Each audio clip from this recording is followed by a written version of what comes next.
Good morning, chestnuts. We are going to be working through another maths lesson today, focusing on the 3 times tables.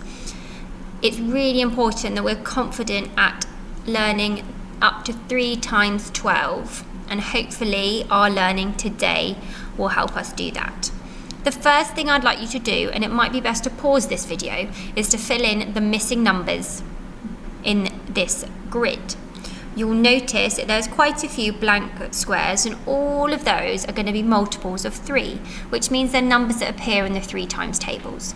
So if you pause it now, and then when you play it again, we're going to be finding out what the missing numbers are. So we're going to be answering the question, can I represent multiplication calculations using arrays today? You should be really confident at understanding how to use arrays, and hopefully with your learning today, it will really help solidify your understanding of the 3 times tables.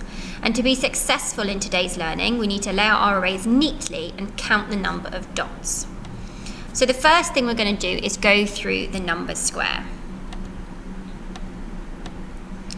So we should have had 3, 6, 9, 12, 15, 18, 21, 24, 27, 30, 33, 36, 39, 42, 45, 48, 51, 54, 57, and 60. Hopefully you did that really well.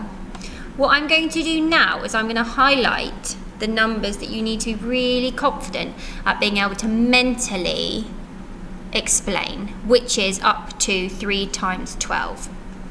So I'm going to highlight the ones that we need to get really confident at being able to quickly recite, which is 1 times 3 is 3, 2 times 3 is 6, 3 times 3 is 9, 4 times 3 is 12, 5 times 3 is 15, 6 times 3 is 18, 7 times 3 is 21, 8 times 3 is 24, 9 times 3 is 27, 10 times 3 is 30, 11 times 3 is 33, and 12 times 3 is 36. So they're the main ones that we need to be really confident at being able to recite. So, like I said, today we're going to be using arrays to work out and prove all the numbers that appear in the 3 times tables.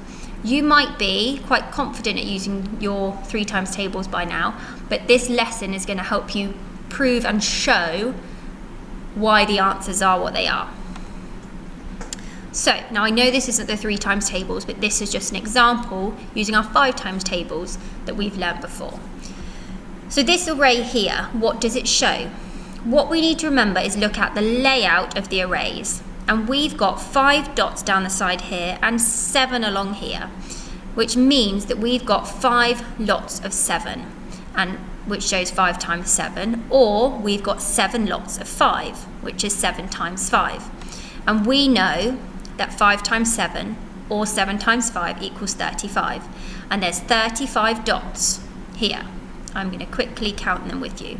1, 2, 3, 4, 5, 6, 7, 8, 9, 10, 11, 12, 13, 14, 15, 16, 17, 18, 19, 20, 21, 22, 23, 24, 25, 26, 27, 28, 29, 30, 31, 32, 33, 34, 35. So that is proving that 5 times 7 or 7 times 5 equals 35. So what I want you to do now is, and you can pause it if you need to, is think about what does this array show us? How many down the side, how many are along the top, and what would that calculation look like? Hopefully you've had a chance to write that down, because this array is showing us 5 times 5. 5 down the bottom by 5 along the top. and hopefully we're confident at knowing that 5 times 5 equals 25. Now the reason I've not written 2 calculations like I did before is because we're using 2 5s here, okay? And again, if we counted them up, and you can pause it and count it if you'd like to, there'd be 25 dots in total.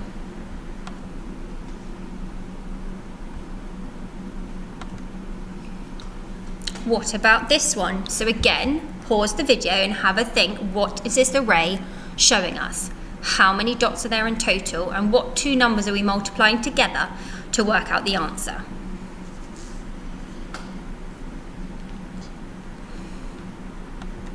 Hopefully you've realised that we've got 2 down here, 10 along the top. So we've got 10 times 2 and 2 times 10. And both of those calculations result in an answer of 20, because we've got 20 dots in total. 2, 4, 6, 8, 10, 12, 14, 16, 18, 20. Or if we're counting in our 10 times tables, 10, 20. Now I want you to have a think. If you've got a piece of paper, can you draw what you think the array would look like for 2 times 6?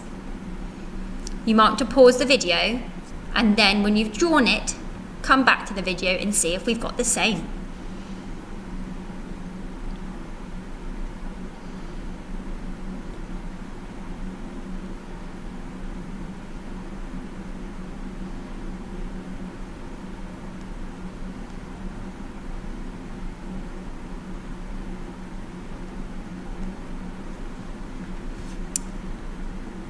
Let's see. So I've drawn 6 along the top and 2 down the side. You might have done it the other way, which is absolutely fine. And you hopefully would have thought that 2 times 6 equals 12, or 6 times 2 equals 12. So we're now going to go over through what your task is for today, and you're going to draw an array to show all the calculations in the 3 times tables up to 3 times 12. You could use dots like I have for your arrays. You might use the squares in your maths books, but if you want to, you might have some other household objects that could work quite well. You might have pieces of pasta, for example, that you could lay out to help you do your arrays and take a picture of that. You might use animals. You might use, maybe someone's got some 1p coins, and all of these things you could use to demonstrate your arrays. I would then like you to photograph them and upload them onto Dojo for me to have a look at. This should be quite a fun task, Chestnuts, and it will allow you to become really confident at your 3 times tables. So here, and if you want to, you could pause it now and leave this up whilst you're doing your arrays, are all of the arrays that I would like you to show, all the way from 3 times 1 up to 3 times 12. If you've got any questions, just send me a message and I will be happy to help you. But I hope you enjoyed doing this task, and I'll speak to you soon. Bye, Chestnuts.